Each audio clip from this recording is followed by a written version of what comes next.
Guys അപ്പേ നമ്മൾ ഇന്ന് എത്തി നിൽക്കുന്നത് ഊട്ടിയിലാണ് കേട്ടോ. റിയലി ഊട്ടി എക്സ്പ്ലോർ ചെയ്യാൻ വന്നതല്ല. നമ്മൾ ഇവിടെ നിന്ന് ഒരു 60 കിലോമീറ്റർ കവർ ചെയ്ത് നമ്മൾ നേരെ എങ്ങോട്ടാണ്? കിന്നക്കോരൊക്കെ പിടിക്കാൻ കേട്ടോ ഗൈസ്. നമ്മളൊരു ടിപ്പിക്കൽ ഊട്ടി എക്സ്പ്ലോറർ അല്ല. ഊട്ടി മടുത്തു, ഊട്ടി വേണ്ട. സോ നമ്മളിപ്പോൾ ഊട്ടിയിൽ എത്തിയേക്കണത് ഒരു വീക്കെൻഡ് ടൈമിലാണ്. അതിൻ്റെതായ നല്ല ക്രൗഡ് ഉണ്ട്. എക്സ്പെഷ്യലി വെക്കേഷനാണ്, അതിൻ്റെ ക്രൗഡ് വേറെ ഉണ്ട്. ഇതെടുത്ത് പറയാൻ കാരണം മിനിറ്റിന് വെച്ച് കാശ് കൂട്ടും ഹോട്ടലുകാരും റൂംസുകാരും. സോ ഞാനൊരു റൂം കാണിച്ചു തരാം. സോ ഇത് യൂഷ്വലി 700-800 കൊടുത്തുകൊണ്ടിരിക്കുന്ന റൂമാണ്. നമ്മളെടുത്ത 2500 രൂപക്കാണ്. സോ എന്താ പറയുക, വീക്കെൻഡിലൊക്കെയാണ് ചെല്ലണമെന്നുണ്ടെങ്കിൽ കിള്ളിപാറുന്ന റേറ്റ് ആയിരിക്കുള്ളൂ. 500 രൂപയ്ക്കൊക്കെ നമുക്കിവിടെ റൂം അവൈലബിൾ ആണ്. നിങ്ങൾ ഫാമിലി ആയിട്ടാണ് വരുന്നുണ്ടെങ്കിൽ നേരത്തെ ബുക്ക് ചെയ്തിട്ടൊക്കെ വേണം വരാനായിട്ട്. ഗൈസ് നമ്മളങ്ങനെ ഏർലി മോർണിംഗ് തന്നെ ജേർണി സ്റ്റാർട്ട് ചെയ്തേക്കെയാണ്. ഏർലി മോർണിംഗ് മീൻസ് അറൗണ്ട് 8-8:30 ആയി. സോ ആ സമയത്തിനുള്ളിൽ തന്നെ നിങ്ങളും അങ്ങോട്ടുള്ള യാത്രകൾ സ്റ്റാർട്ട് ചെയ്യുന്നതാണ്. ബിക്കോസ് ക്രൗഡഡ് ആയിട്ടുള്ള ഡേ ആണെങ്കിൽ എല്ലാവരും 8-9 തന്നെ എണീറ്റ് വരും. ഇവർ എണീറ്റ് വന്നാൽ പിന്നെ റോഡ് നിറച്ച് ട്രാഫിക് ആയിരിക്കുള്ളൂ.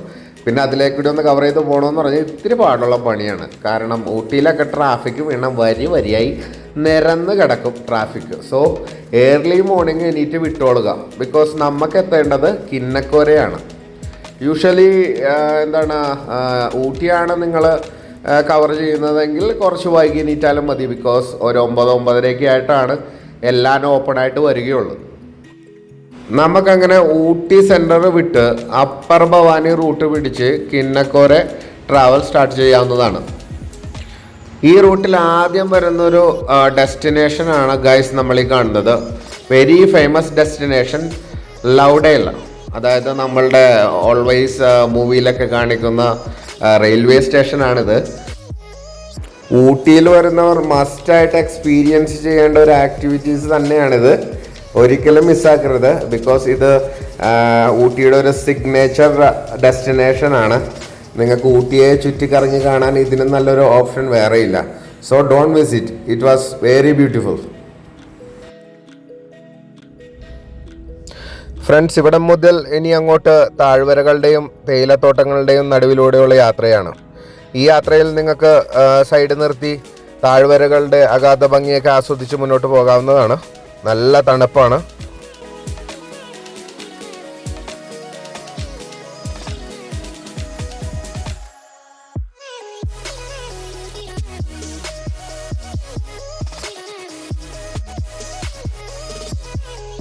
ഫ്രണ്ട്സ്, ഇത് പോകുന്ന വഴിയിൽ കണ്ടൊരു ഫാക്ടറി ഔട്ട്ലെറ്റഡ് ടീ ഷോപ്പാണിത്. നിങ്ങൾ പോകുന്ന വഴിയിൽ ഇവിടെ ഇറങ്ങി ഒരു ചൂട് ചായയൊക്കെ കുടിച്ച് മുന്നോട്ട് പോകാവുന്നതാണ്. ഇവിടെ നല്ല രീതിയിലുള്ള ഫ്ലേവേഡ് ആയിട്ടുള്ള ചായ അവൈലബിൾ ആണ്. അതുപോലെ തന്നെ പലതരത്തിലുള്ള ചായപ്പൊടികൾ എല്ലാം അവൈലബിൾ ആണ്. നിങ്ങൾക്ക് പർച്ചേസ് ചെയ്യണമെന്നുണ്ടെങ്കിൽ ഇവിടുന്ന് പർച്ചേസ് ചെയ്യാവുന്നതാണ്. ക്വാളിറ്റി ഉള്ളൊരു ചായ തന്നെയായിരുന്നു കുടിച്ചത്. ഒരു റോസ് പെറ്റലിൻ്റെ ചായ ആയിരുന്നു. ബെറ്റർ ആയിരുന്നു.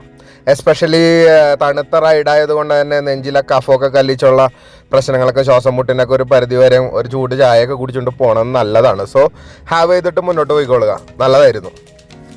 അതിൻ്റെ അടുത്ത് തന്നെ ആ വഴി തന്നെ വരുന്നൊരു അമ്പലമാണിത്. വേണമെന്നുണ്ടെങ്കിൽ നിങ്ങൾക്ക് കയറി ഒന്ന് റിലാക്സ് ആയിട്ടൊക്കെ പോകാം. നല്ലൊരു എനർജറ്റിക് ആയിട്ടുള്ളൊരു അമ്പലമായിരുന്നു അത്.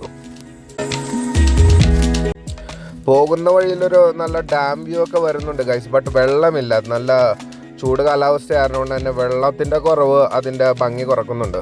നല്ല മഴയത്തോ മഞ്ഞത്തോ ഒക്കെ ഉള്ള സമയങ്ങളിലാണെങ്കിൽ ഇതൊക്കെ നല്ല ബ്യൂട്ടിഫുൾ ആയിട്ടുള്ള വേസ് ആയിരിക്കുള്ളൂ.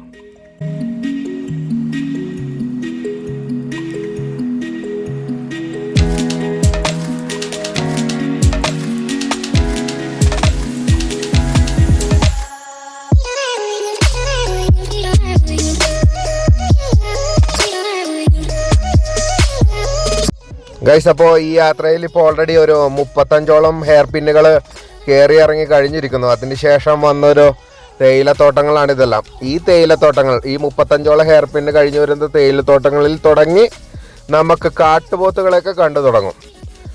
സോ ആ വഴിയിൽ തന്നെ ഹെയർ പിൻ വളവുകളിൽ സ്ഥാപിച്ചിട്ടുള്ളൊരു ഡിവൈഡറാണ് കേട്ടോ ഇത് നമ്മുടെ കേരളത്തിലൊന്നും കണ്ടുവരാൻ സാധ്യതയില്ല. ഇതൊക്കെ നമുക്ക് കൃത്യമായി ഇംപ്ലിമെൻറ്റ് ചെയ്ത് കഴിഞ്ഞാൽ ഒരുപാട് അപകടങ്ങൾ കുറക്കാവുന്നതാണ്. സോ നമ്മളുടെ യാത്രയിലുള്ള തേയിലത്തോട്ടങ്ങളുടെ കൾച്ചറുകൾ അവസാനിച്ചു. ഇനി ഇവിടെ നിന്ന് അങ്ങോട്ട് തിക്കായിട്ടുള്ള ഫോറസ്റ്റുകളായിരിക്കുള്ളൂ. ഇവിടെ നിന്ന് തുടങ്ങി നമ്മുടെ കിന്നക്കോര റൂട്ട് തുടങ്ങിയാണ്. ഇവിടെ നിന്ന് ഒരു 15 കിലോമീറ്റേഴ്സ് നമുക്ക് കവർ ചെയ്ത കിന്നക്കോര ഗ്രാമത്തിലോട്ട് എത്താം.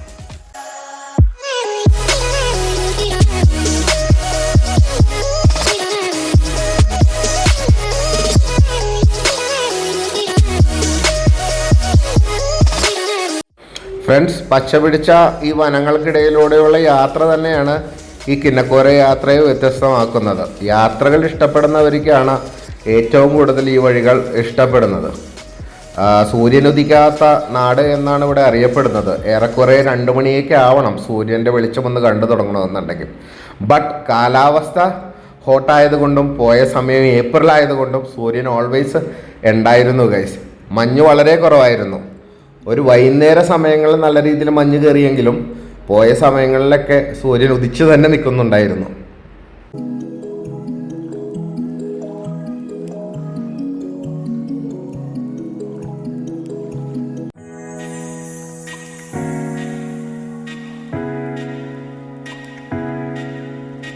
ഫ്രണ്ട്സ്, പോകുന്ന വഴിക്കുള്ളൊരു ചെറിയ വെള്ളച്ചാട്ടമാണ് ഗൈസ് ഇത്. നല്ല തണുത്ത വെള്ളം വന്ന് ചാടുന്ന ഒരു ചെറിയ വെള്ളച്ചാട്ടം. ഇവിടെ ഇറങ്ങി ഒരുപാട് പേര് കുളിക്കുന്നുണ്ടായിരുന്നു. ഷഡ്ഡിപ്പുറത്തുള്ള കുളിയായതുകൊണ്ട് കുറച്ച് നേരം വെയിറ്റ് ചെയ്യേണ്ടി വന്നു ഈ വിഷ്വലൊന്ന് പകർത്താനായിട്ട്. അപ്പം നിങ്ങൾക്ക് വേണമെങ്കിൽ ഒന്ന് തലതണുപ്പിക്കാവുന്നതാണ് ഇവിടെ വന്ന് കുളിച്ച്.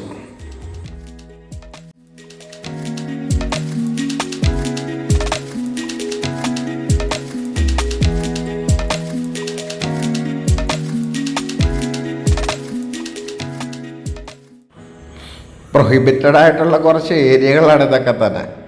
ആരോട് പറയാൻ, ആര് കേൾക്കാൻ? ഇറങ്ങുക, പോയി കാണുക, ബട്ട് സൂക്ഷിക്കുക. കാല് തെറ്റിക്കഴിഞ്ഞാൽ താഴെ കിടക്കും. നമ്മളിവിടെയാണെങ്കിൽ അതിൻ്റെ അപ്പുറത്തെ കൊമ്പത്ത് നിൽക്കുന്ന ഒരുപാട് പിള്ളേർ അവിടെ നിന്ന് പൊളിക്കുന്നുണ്ട്. അത്രത്തോളം നമ്മൾ പോകുന്നില്ല. നമ്മൾ നൈസായിട്ടുള്ളൊരു വാല്യൂ കാണാനായിട്ടൊന്ന് എത്തി നോക്കി എന്നുള്ളൂ.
ഫ്രണ്ട്സ്, ഫാമിലി ആയിട്ട് പോണവരോട് കൃത്യമായിട്ട് എടുത്തു പറയേണ്ട ഒരു കാര്യമുണ്ട്.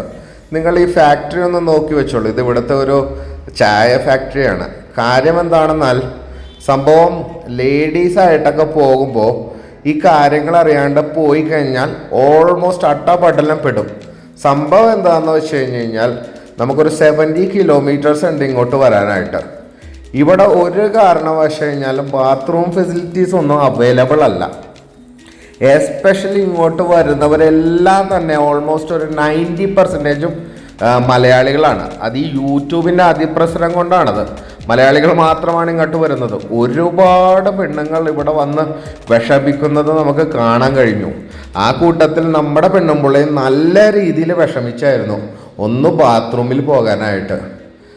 ഇവിടെ യൂട്യൂബർമാരെല്ലാം വിശേഷിപ്പിക്കുന്ന വളരെ സുന്ദരന്മാരായ സ്നേഹസമ്പന്നരായ ജനങ്ങൾ എന്നാണ്.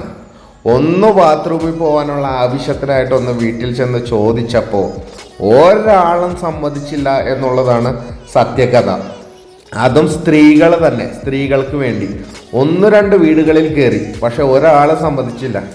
അവസാനം കണ്ടുപിടിച്ചൊരു പോംവഴിയാണ് ആ കണ്ട ഫാക്ടറി. സോ നിങ്ങൾക്ക് അത്യാവശ്യമുണ്ടെങ്കിൽ അവിടെ മാത്രം പോവുക, അവിടെ മാത്രം പോകാനേ നടക്കുകയുള്ളൂ.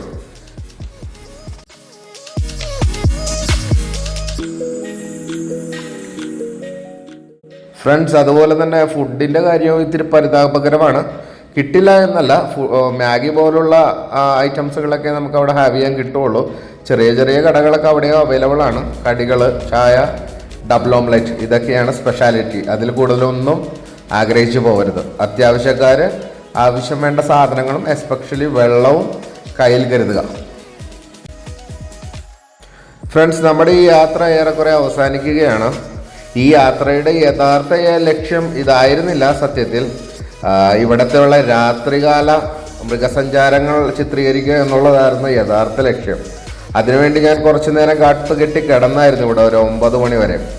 അപ്പോഴേക്കും തന്നെ പോലീസ് വന്ന് മാവോയിസ്റ്റുകളുടെ കഥ പറഞ്ഞു വിട്ടു. സോ പോരേണ്ടി വന്നു. എക്സ്പെഷ്യലി ഈ യാത്രയിൽ മഞ്ഞും അതുപോലെ തന്നെ കാട്ടിയും മൃഗങ്ങളും ഒന്നും കാണാൻ പറ്റില്ല. മൃഗങ്ങൾ കാണാൻ പറ്റില്ല എന്നല്ല, അവരെ പകർത്താൻ പറ്റില്ല. 1-2 കരടിനെ കണ്ടായിരുന്നു. അപ്പോൾ ഓക്കെ ഗൈസ്, തീർച്ചയായും മസ്റ്റ് വിസിറ്റഡ് പ്ലേസ് ആണ്. ഒരു തവണ പോവുക.